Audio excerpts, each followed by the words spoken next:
Yan, hello po sa inyo lahat. My name is Honey Honey Tlex. At sino po ang totoong Judas for 2025? No?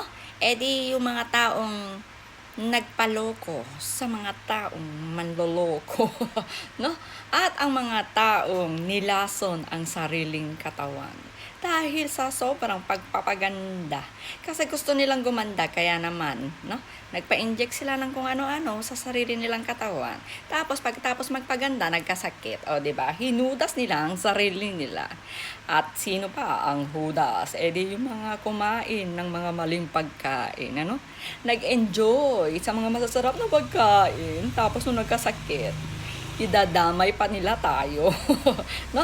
Nanghihingi pa sila ng tulong pagtapos kumain ng masarap. Tapos tayo, gusto, kasama tayo sa bibili ng gamot.